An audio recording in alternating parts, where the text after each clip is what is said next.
Hello and welcome, everybody. You are listening to the For the Stars Astrology podcast. I'm Samantha Hammer, and today I wanted to share a cool little bit of the research that I've been doing for my upcoming UAC talk coming up here in September. But, I've been doing a lot of research, obviously, but I'm not going to be able to get to share everything in the lecture, so I figured I would share some of the most little interesting facets of what I have been finding and probably won't get to feature in that. So, yeah, today I want to kind of go over this cool, interesting, unexpected side piece in my research on the gemstone list. I'm sorry, not gemstone, the birthstone list that basically everybody and their mother knows about today. The month to stone doctrine that we know of. I am born in August, so my birthstone is peridot, so on and so forth. Even though birthstones feel like one of those things that have always existed, they have. They not in the ways that we know them, like I just mentioned, that standard list that we know of. They've changed over time and different cultures. There's been different versions and different virtues. Surely, but there is a basic idea that we think of when we think of a birthstone, that basic idea is an ancient concept. When I very first started this research and this sort of, thought came into my head of touching on the modern doctrine as we know it, where that came from and how ridiculous it is, basically. To my surprise, I found a little booklet titled Natal Stones, published by Tiffany and Company in 1909. This booklet predates this event that I want to get into a little bit more, which was the Birthstone Standardization meeting held in Kansas City in August of 1912. So this booklet predates that meeting by just 3 years, which means to my suspicion is that this means people were buying birthstones. There was a market for them.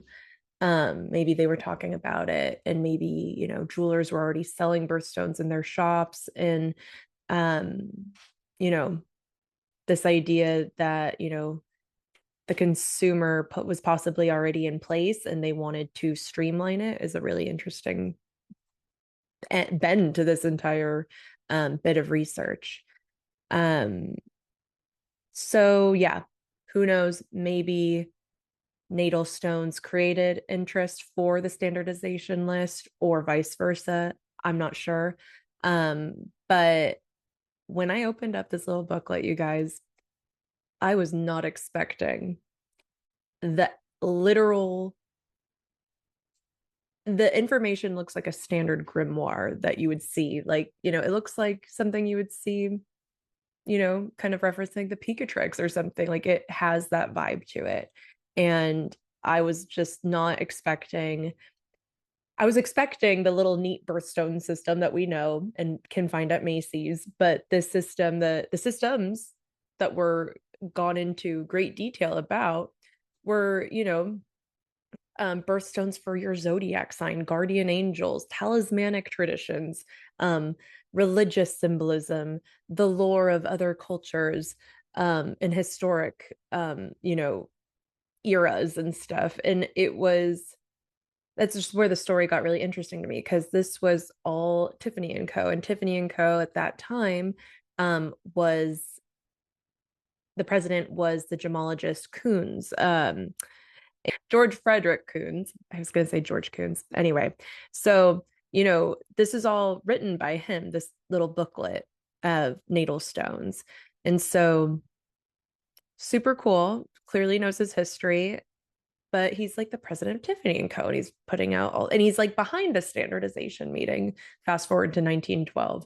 And so I'm going, okay, so like for someone who revered the historic, lore of these things, why were his hands in this, meeting of the Jewelers Association? It was a big meetup they would do every year in Kansas City. it kind of reminded me of like a Norwalk situation for jewelers. It was like a big symposium of the minds in the jewelry industry. Um, so yeah, just something to think about. And so it got interesting to me because by 1909, I'm imagining most Americans weren't reading, medieval lapidaries or studying Renaissance astrology on the regular or anything like that. Um, they weren't calculating elections from the Picatrix, yet this desire for meaningful stones clearly survived until now, even. And people, I'd imagine back then, still wanted something to connect with to their birth, and that something felt a little talisman, or I'm sorry, like an amulet that felt lucky, something that was personal and protective, something that connects, the human being to that feeling of wonder and being small in this um, cosmological sense. And so, I don't know, the framework had faded obviously by the early 1900s, but I think the instinct still remained. And I do wonder again if the industry constructed that list to create interest, or like I'm wondering if Tiffany and Co created that booklet Natal Stones to create interest in birthstones, but I really don't see that being the case simply because of how detailed it was. And just so much more in depth than just that one standard list of 12 stones, 12 months. Um, yeah. So interesting food for thought, in my opinion. And I guess moving on past that meeting, so great, they all developed this like standard list because department stores are expanding at this time. Mail order catalogs, you guys, oh my God, such great images that I have found of the mail order catalogs. But these things are reaching millions of homes, throughout the country. Advertising is becoming increasingly sophisticated and trade is becoming super international. There was money to be had. And so the traditions did not follow to like your everyday person. So yeah, the American National Retail Jewelers Association adopted that standard birthstone schedule, and it still lives alive today and well. The marketing scheme is one for the books. America does what it does, you know what I'm saying? And so, we are still fighting with that framework today. And maybe not fighting is the right word. There's nothing wrong with it, but it's just like, so I just hate this idea that in one meeting they were able to like, maybe it wasn't just one meeting, that I don't know, but I do have the chart for the meeting, don't you worry, for something that has lived on for 100 years plus. The fact that it was just a weekend of putting some lists together, it just seems a little cheap or something to me when there's a whole system. There's a whole science system, art science to all of the correspondence work that other traditions do. So yeah, I thought this was a really cool, interesting piece because then people are complicated, So Kunz has this whole thing with Natal Stones, with the Tiffany and Co booklet. The list gets standardized, put out to the masses.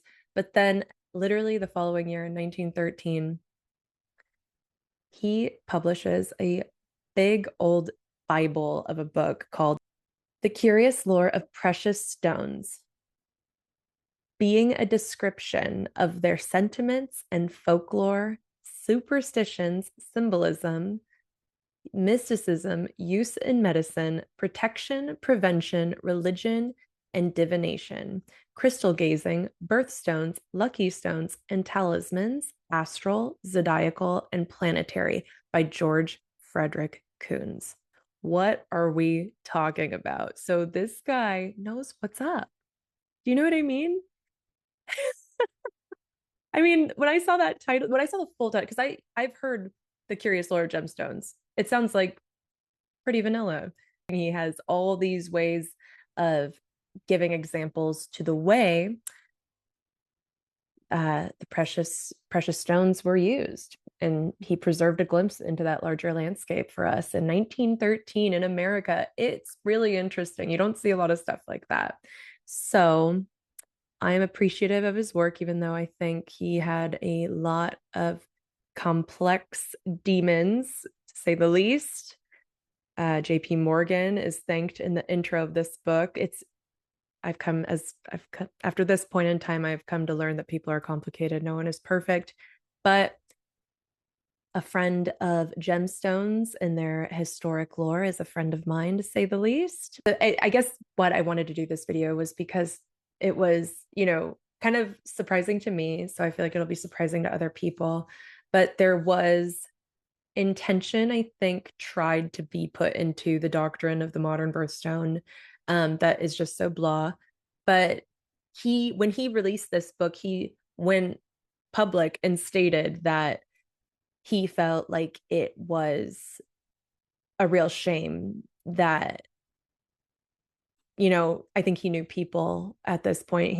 I think he passed away just maybe 5 years later. So he had kind of lived a life and had that Saturnine gaze into the perspective of how people are. And I think he knew that consumerism would prevail and people would only remember the simple month to stone system that ended up being populated, and the birthstones were going to lose their magic, and they're going to lose the richness and historic value. And he was right, and he went on record saying that. And so, yeah, kind of a sad thing that he could have prevented but didn't. But I do appreciate his efforts to try and preserve a little bit of the magic by writing such a massive piece that goes into so many cool things. I'll post some images in the video, or at least links to them down below.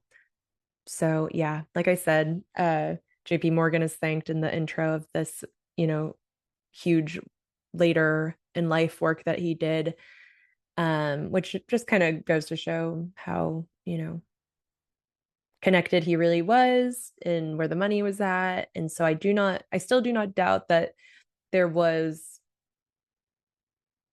an interest in making the most out of the money to be had with gemstones. But I think it's important to know that there was some heart behind it as well. But knowing that the doctrine, the stone to month doctrine, is where we have lost so many people in the interests and tradition of gems overall, it makes me really sad. So have to start there, I guess. More to come on what, techniques of, birthstone correspondences, how that came to happen and stuff like that in the ancient days, and how we should be kind of trying to preserve that beyond this silly, simple doctrine as we have known. So thank you for joining. See you guys next time.